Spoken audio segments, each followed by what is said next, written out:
Bonsoir et bienvenue à celles et ceux qui nous regardent et à celles et ceux qui nous écoutent pour cette émission en collaboration entre Westrack Radio et le Master de création littéraire du Havre. Texte, musique, tout ce que vous allez entendre pendant 1 heure a été écrit ou composé par les étudiants qui forment l'équipe de cette émission et qui sont ravis de vous les partager aujourd'hui. Paroles amoureuses, c'est le nom que nous avons choisi pour regrouper ces textes de mémoire, de bord de rivière, de séduction, de revoir, d'odeur de vanille, de solitude, et de ce sentiment planant qui oscille entre le pour toujours et le plus jamais. Expliquer l'amour, nous ne nous y sommes certainement pas risqués, mais peut-être que ces quelques facettes pourront, à vous aussi, parler. Bonne écoute à toutes et à tous. On me dit que le bus, c'est suffisant pour circuler à la campagne. On me dit qu'on finit tous par aimer l'alcool quand on devient adulte. On me dit que l'amour, ça vient quand ça vient, qu'il n'y a rien de pressé, qu'il suffit d'être patient. On me dit que 20 ans, c'est jeune. 21 ans aussi, que j'ai encore le temps. On me dit d'arrêter de chercher et d'arrêter d'attendre. On me dit d'oublier. On me dit que tout arrive quand on n'y prête plus garde. L'amour est un steak sur une poêle. On pense que la solitude est un manque, un vide laissé par ceux qui étaient autour de nous et qui n'y sont plus. Alors plus on a été comblé d'amour, plus la solitude fait mal, parce qu'une fois qu'on retire les meubles, l'écho résonne plus fort dans un palais royal que dans une cabane de jardin. Mon manoir a vécu bien des déménagements et j'ai connu la solitude du manque. Il y a celui de la famille, les parents qui passent d'un temps partiel à du 120% du jour au lendemain, chute des hôpitaux, restructuration des pompiers, maison vide quand je pars et je reviens de l'école. On m'enlève tous mes placards, plus rien pour ranger les livres et les déguisements. J'entasse en pile dans ma chambre en priant que tout rentre, je trie et je plie mes émotions jusqu'au jour où elles débordent. La porte craque, je crie, les parents réduisent leurs heures de travail. Comme un passage à Ikea pour acheter quelques armoires. Plus douceâtre parce qu'on sait qu'il doit arriver un jour le manque de la fratrie. L'un part à l'internat, l'autre à la fac dans la grande ville. C'est pour eux le temps des premières relations sérieuses, celles qu'on regarde avec bienveillance en essayant d'ignorer qu'elles nous font disparaître un peu. Le jour où mon frère et ma sœur partent, ils emmènent les fauteuils de mon salon. Plus de support ni de confort, je joue à la console par terre jusqu'à ce que je comprenne qu'ils ont emmené les fauteuils pour me pousser à aller jouer chez eux. J'apprends à aimer changer de décor. Enfin, c'est mon tour de partir. C'est au tour des amis de manquer. Celui-ci, je ne m'en suis rendu compte que quand les meubles étaient revenus à leur place, merci la classe prépa. 2 ans enfermée dans le bureau, la tête trop plongée dans Louise Labbé et Annie Ernaux pour m'apercevoir que le reste du manoir était vide, que je ne voyais mes amis qu'une fois par vacances et 2 heures par semaine dans le train. Que cette fois-ci, c'était sans doute moi qui avais piqué un porte-manteau chez tout le monde et avait oublié de les ramener jusqu'à ce que Morgane me dise qu'elle rangeait sa veste au sol. Elle a toujours été bordélique. La solitude du manque, c'est une vapeur, une lassitude qui se répare pour peu qu'on dise à voix haute qu'il y a un trou dans le décor.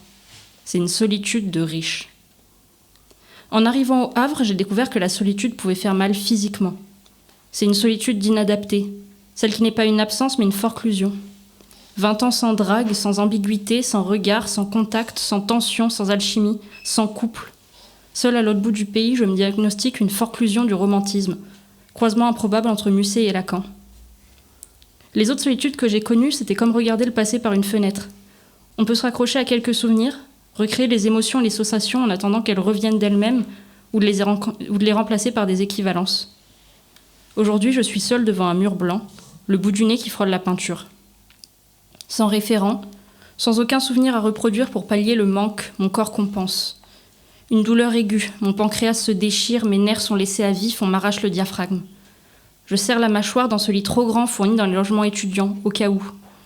Mes parents me l'ont dit, à partir d'un certain âge, tu as besoin d'un lit double.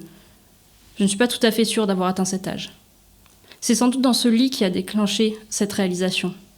Au moins dans ton lit d'enfant, ton lit en hauteur, une place, peluche et drap coloré, tu n'as pas l'impression de te noyer dans ta vie. Ce nouveau lit est un waterboarding. On m'a fait remarquer que mon inexpérience totale dans les relations amoureuses faisait de moi le parfait observateur neutre. Alors que la fresque des sentiments danse autour de moi, je sens monter le picotement irritant de la jalousie. À croire qu'être née près de Noël a rempli ma gorge et ma poitrine de feuilles de houx, et de temps en temps, le jus des boules rouges laisse un goût acide sur mon palais. Nous sommes tous en manque d'amour, le monde est addict à la romance. La société tourne au fixe de couple, de flirt, de chip, de rupture et de crush. Et au lieu d'analyser cela avec la pertinence et l'objectivité d'un ethnologue, me voilà amère à traiter Manon Lescaut de pétasse et le chevalier des Grieux d'abruti fini. À me dire que bordel, si Qui-Gon avait mieux fait son boulot et qu'Obi-Wan avait appris à courir, la moitié de mon film Star Wars ne serait pas polluée par le jeu médiocre d'Hayden Christensen et l'air poliment gêné de Nathalie Portman quand l'autre benet se roule dans l'herbe en gloussant.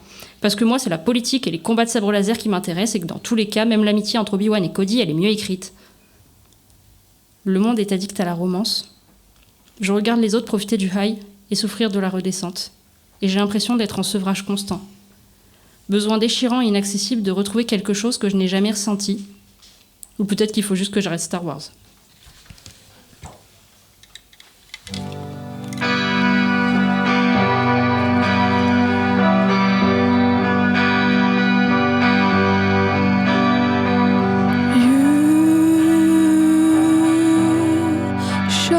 Her down,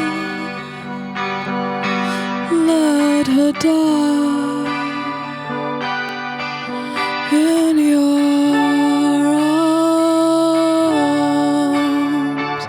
You drunk her blood, she won't stop anymore. She is gone for another round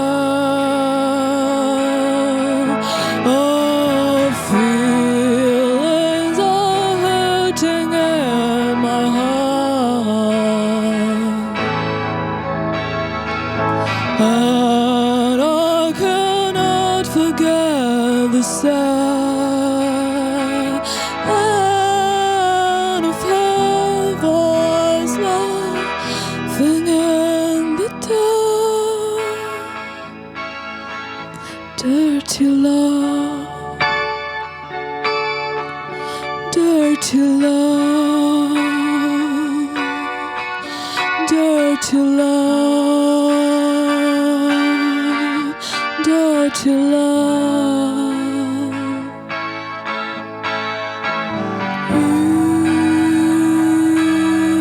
You shut her down, made a wall out of her. You told her to come play blind forever. She is gone for another round of feelings are hurting in my heart, and I cannot forget the sound of her voice laughing in the dark. Dirty love, dirty love, dirty love, dirty love, dirty love, dirty love, dirty love, dirty love.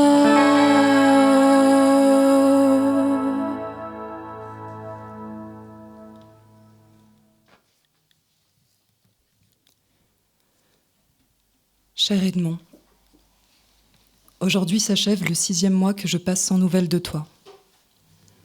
À t'écrire 3 lettres par semaine depuis tout ce temps. Si je n'avais pas jeté à la mer chacune de mes missives, j'aurais eu dans ma petite chambre sous les toits des piles et des piles d'archives à faire lire à notre bébé plus tard. Des mots que nous nous sommes dit, des souvenirs suspendus que je t'ai réécrits, des voyages que j'aurais aimé faire avec toi sur le voilier que nous aurions aimé avoir. Nous aurions navigué à trois, toi, moi, et ce petit, tout petit être qui serait né dans le creux de ce nid, à l'abri des vagues. Peut-être qu'en futur père prudent, tu aurais voulu t'arrêter près d'une côte, car on ne sait jamais.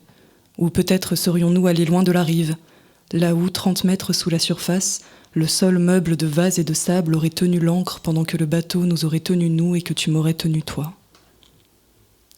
Il n'y aurait eu ni complication, ni grande frayeur. Peut-être juste une douleur dont ma mère m'a parlé petite et que sa mère lui avait un jour expliqué. Il me semble t'en avoir déjà parlé, c'était après la naissance de ma sœur. Cette nuit-là, les cris de ma mère se sont ancrés sous ma peau. Ils me faisaient me demander « mais enfin ?» Un jour, ai-je moi-même été responsable d'une telle douleur pour ma propre mère ? Il me semblait improbable qu'on veuille de son plein gré s'infliger un mal qui pousse à des cris pareils, non pas une, mais bien 2 fois, et pour combien d'autres femmes, et depuis combien de temps, et pour combien de temps ? En rentrant dans la chambre quand le silence est revenu, en voyant ma mère tenir contre elle ce petit animal rose, silencieux et aveugle, j'ai escaladé le grand lit, et je lui ai dit que j'avais eu si peur. C'était quelque chose que nous n'avions pas beaucoup le droit de dire, mais là quand même, ma mère avait crié si fort. J'estimais être dans mon bon droit, et j'étais mortifiée de cette violence. Ma mère m'a dit doucement, comme sa mère avant elle et comme moi aujourd'hui, il s'agit du mal joli. Ce sont des douleurs que le corps oublie une fois l'accouchement fini. Edmond, le jour approche. Je le sens dans les coups de pied, les moments où le bébé se niche tout en moi quand je me réveille la nuit, les reins qui me tirent et mes mains qui enflent tant que la bague que tu m'as offerte disparaît au milieu de la chair gonflée. Les douleurs s'oublient peut-être, mais je crois que la peur, non, car je n'ai jamais oublié les cris. Au creux de la nuit, je me concentre sur ce voilier qui dans une autre vie est le nôtre, sur cette vie qui ailleurs aurait été mienne. Il m'arrive, dans l'éclair de lucidité qui précède le sommeil, de parvenir à imaginer la petite silhouette de notre fille, qui trottine sur le pont jusqu'à la proue pour nous crier avec sa toute petite voix de mouette que l'ancre est bien en bas, qu'elle ne remonte plus. Je n'ai pas peur qu'elle tombe ou qu'elle perde l'équilibre. Dans ce monde, notre fille est née sur l'eau. Je t'aime et je guette les voiles blanches. Héloïse.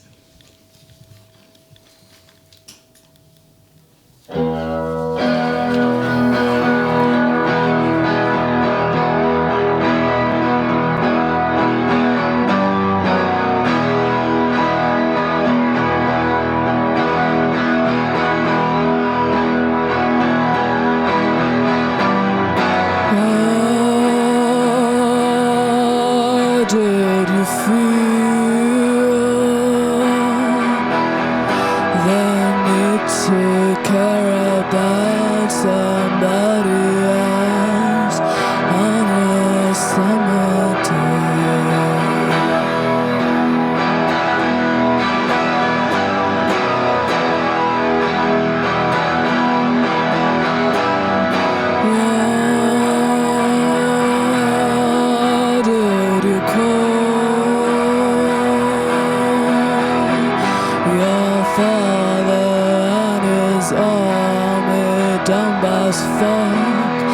But still floating above us.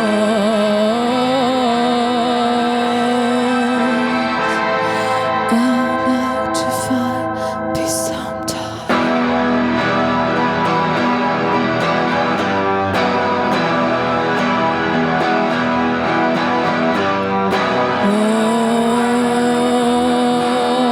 What did you say?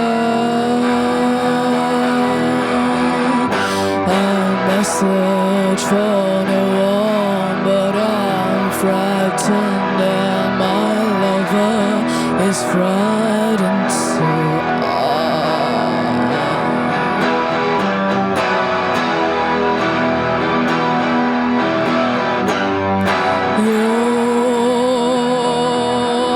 You're such a bitch. I'm scared you're self and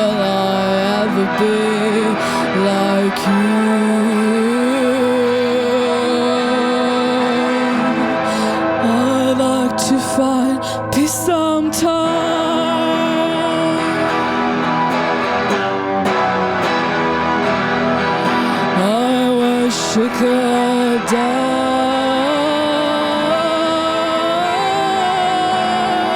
I like to find peace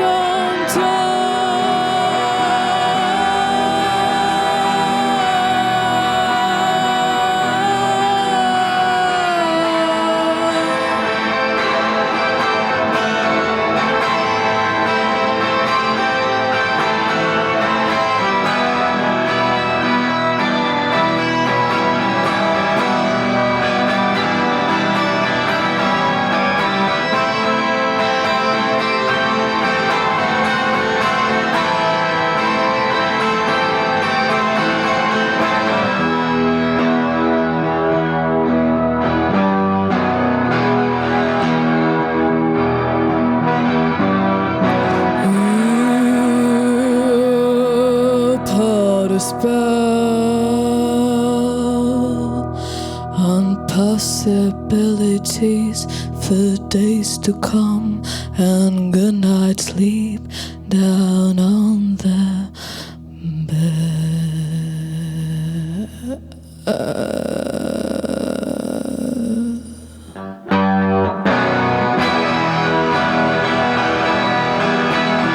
You're here but you're not there. I feel you whispering on the back of my head.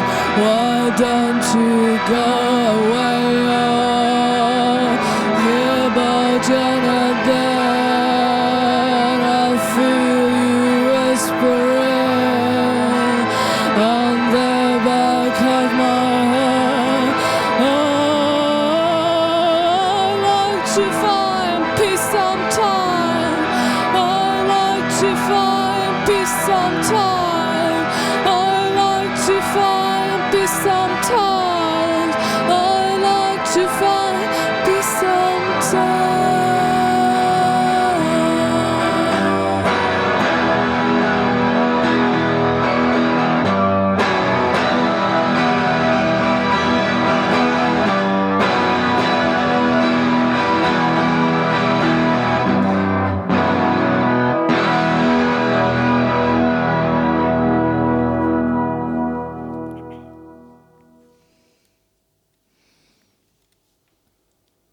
Respirer, se dire dans sa tête, Romain est mort. On était au collège, il n'était pas très sympathique avec moi. Un jour, dans la cour, il avait fait semblant de me draguer devant tous ses copains. Romain est mort, et moi je vis. Il avait 24 ans, et je vais en avoir 25. Pensez à Sophie. Au collège, elle était sa petite amie. Sophie, je la revois aujourd'hui. Il y a un peu moins d'1 an de cela, Sophie a assisté au spectacle sur l'obsession amoureuse que je représentais avec des amies comédiennes. On décide de recréer le spectacle. J'ai l'idée de la contacter afin d'aborder les relations amoureuses au collège. Elle accepte, et me voilà face à elle, assise à une terrasse de café. Le soleil nous aveuglerait presque. Elle hésite avant de prononcer la phrase. En fait, Romain est mort il y a 1 an. Comment ? Quoi ? Mon souffle se comprime. Je m'attendais tout sauf à ça. Je revois encore ce Romain, blond, yeux bleus, de grandes oreilles décollées, une carrure de rugbyman alors âgé d'à peine 12 ans. Respirer. Elle ajoute : Quand tu as prononcé le nom de Romain dans ton message vocal, j'ai fondu en larmes. Pourquoi ça me touche à ce point ? Je ne le connaissais pas. Je me répète encore une fois, Romain est mort. Comment est-il mort ? Il s'est suicidé. M'apprend Sophie. Il se droguait. La dernière année, il a vécu dans un squat avec sa copine à Marseille. À cause des substances, il a développé des problèmes de bipolarité. La conversation avance. Elle me dit qu'avec d'autres amis du collège, ils sont tous descendus à Marseille pour l'enterrement. Enfin, Je l'interroge timide. Comment votre relation a commencé ? Son rouge à lèvres s'étire. C'est un pote à lui au collège qui est venu vers moi. Est-ce que tu veux sortir avec Romain ? Bah non, je le connais pas. Le pote donne l'info à Romain, il revient vers moi. Il a pleuré parce que tu voulais pas. Tu lui as fait de la peine. Je crois que je me suis mise avec lui par sentiment de culpabilité ou de pitié. Les sentiments amoureux sont venus après, à force de se mettre ensemble, de se quitter. C'était la première fois qu'on me donnait de l'attention. Je n'ai jamais demandé à être aimée. C'est arrivé comme ça. On est restés très amis après la rupture. Le ton de sa voix se teinte de tendresse. Il était très romantique, Romain. Ça, on peut dire qu'il aimait les femmes. Toutes ses amoureuses. Il les chérissait, leur offrait des fleurs, les traitait comme des déesses. Respirer, réaliser. Je n'ai pas du tout le même vécu avec les garçons du collège. Aucun ne s'intéressait à nous. Nous, ma bande d'amis.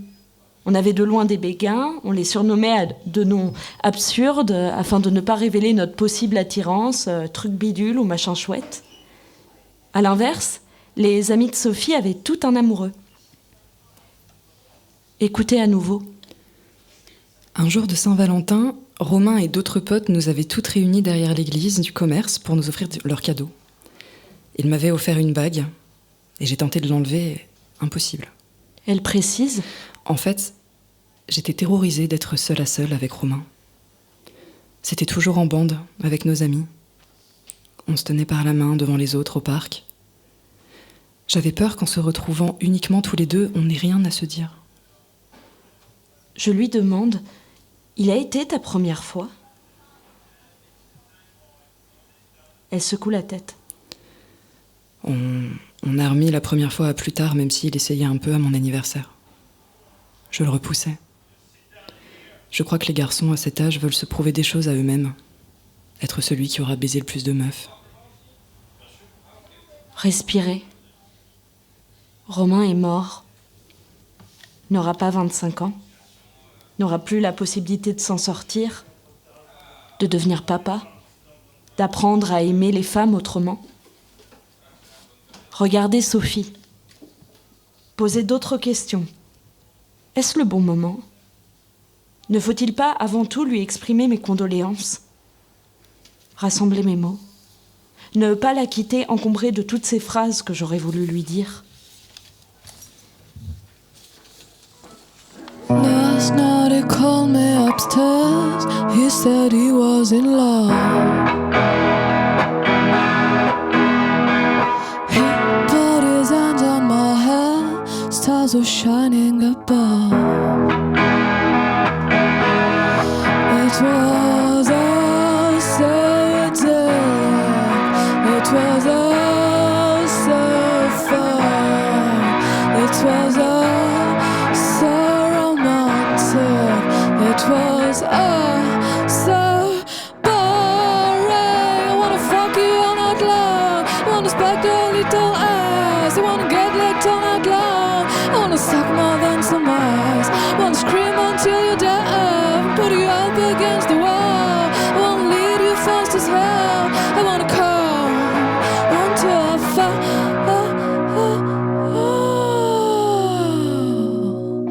Then my lover looked at me, saying I don't understand. I thought you were my baby, but you speak like a man. It was all disappointing. It was all so sad. It was all so upsetting. And I felt so mad. I wanna fuck you all night long. I wanna spank your little ass. I wanna get licked all night long. I wanna suck more than some ass. I wanna scream until you're dead. Put you up against the wall. I wanna lead you fast as hell. I wanna come until I fall. I'll fuck you all night long. tongue out loud. I wanna suck more than some Mars. I wanna scream until you're dead, put you up against the wall. I wanna lead you fast as hell. I wanna come until I fall.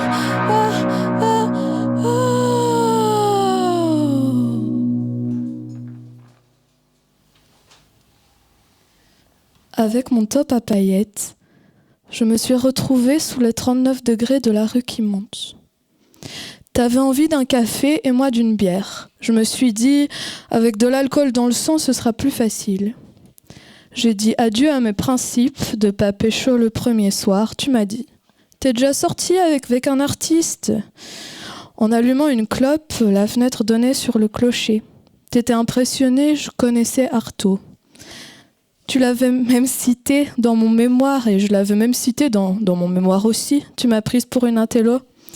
J'ai dit allons faire un tour, le clocher, 2 puis 3 tours de la ville, la tour du château et puis des pas par jour, 10 000. Tu sentais la vanille, ton flacon de parfum ressemblait à un gros cigare. J'ai pensé au cigare et puis j'ai plus pensé à rien, déplacé. J'ai pensé mon orteil, on a beaucoup marché, j'avais du vernis rose. Je t'ai montré le cimetière. Pour faire l'intéressante, je t'ai demandé si t'avais déjà mis les pieds dans un enterrement. Le lendemain, tu m'as dit « T'es une sorcière, toi, ou quoi ? Mon grand-père est décédé. » On a regardé longtemps le château qui brillait, les enseignes publicitaires. Tu m'envisageais sous une lumière verte avec mes airs d'emmerdeuse. J'avais quelque chose de l'ordre du chat. Je t'ai parlé en espagnol et puis en anglais, tu m'as dit que c'était sexy. Le lendemain, je suis partie en vacances 15 jours. Ça sentait la vanille. Je coiffais mes cheveux dans le rétro, amoureuse. Je regardais tes vidéos, diagnostic. Le soleil, les insectes, le thermomètre. La mélancolie, je l'écrase avec le dos de ma petite cuillère. Le sirop, nos appels, les intervalles. La cuillère, le sirop, la mouche qui se noie, ton interview foireuse, trouvée sur Internet, mes cheveux blonds dans le hara. Je te dis, la fièvre monte encore. Tu me dis, c'est parce que je te manque. Je t'envoie une carte postale antique, un porte-clés en toc, porte-bonheur, diagnostic. On a des rêves de maisons hantées, de rock et de provocation. J'ai retrouvé un CD de mon premier concert, le casque bien calé sur mes oreilles, Blablacar, voyage en première classe, tu m'attends au pied de l'église.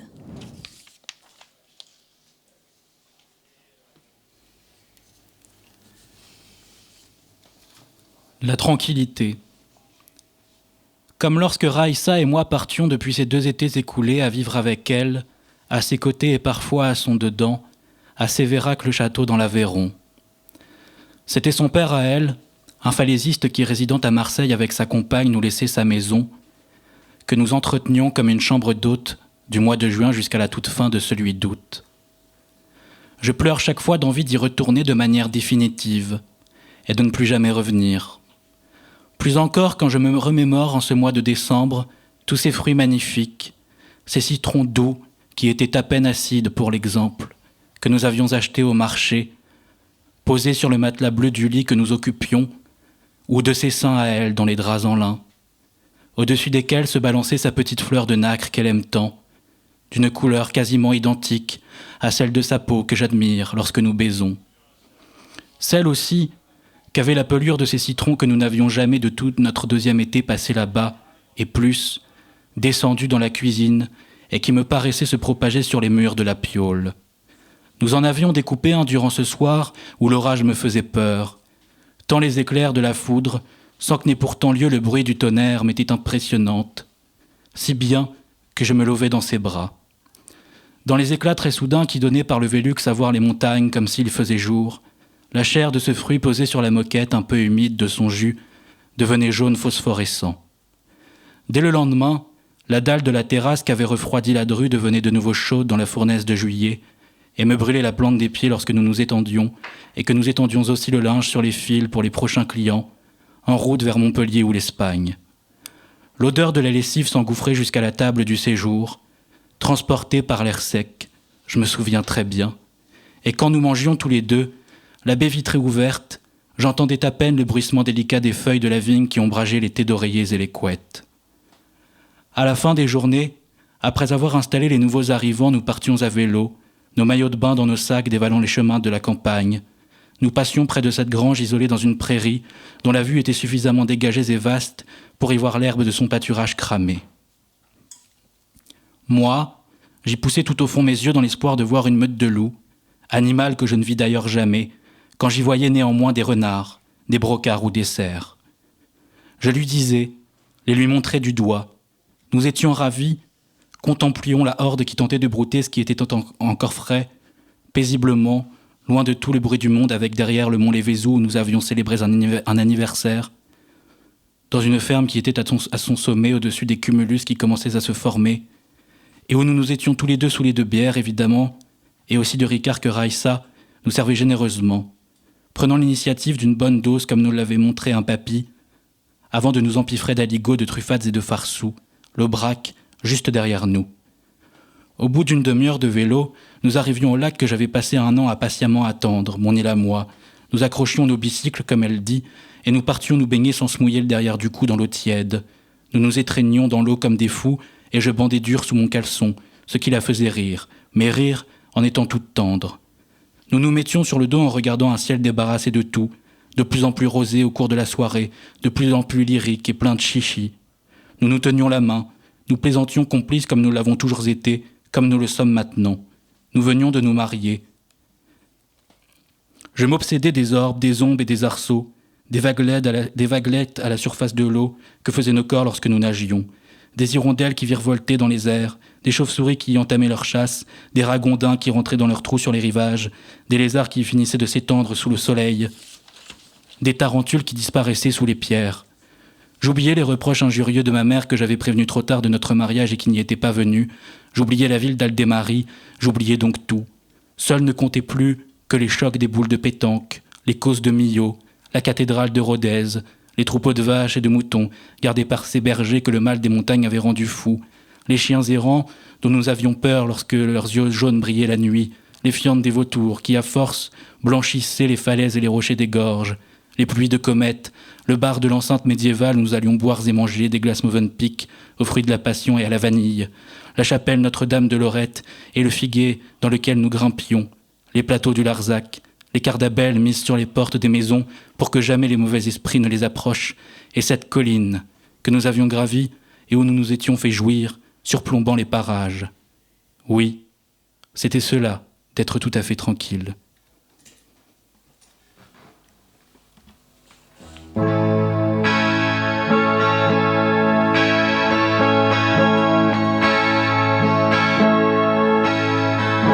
Walking downtown at night, trying to catch the light from your eyes, wandering all day long, singing songs for the times to come. With you,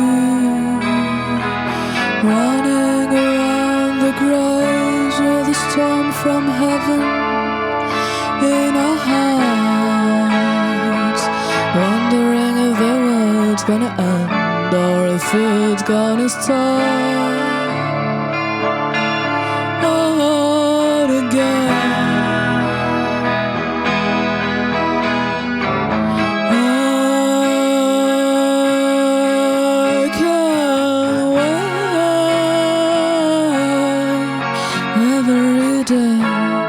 It's just the same where I am.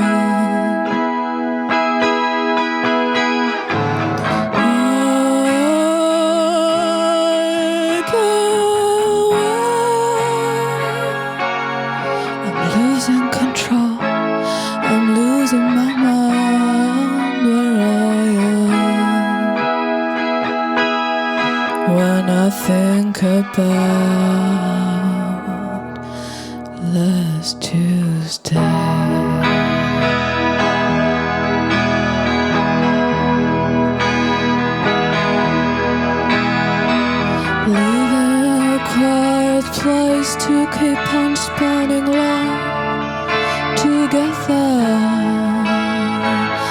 people looking at the way we love drinking every hour, carrying bags of tears to water the dead in the sun, talking about anything, feeling love, feeling love, feeling fun.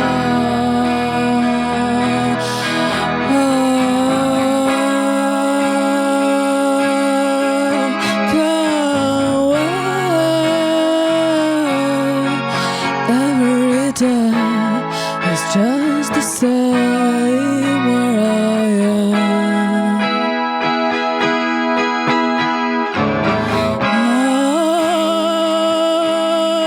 I go away. I'm losing control. I'm losing my mind where I am. When I think about last Tuesday.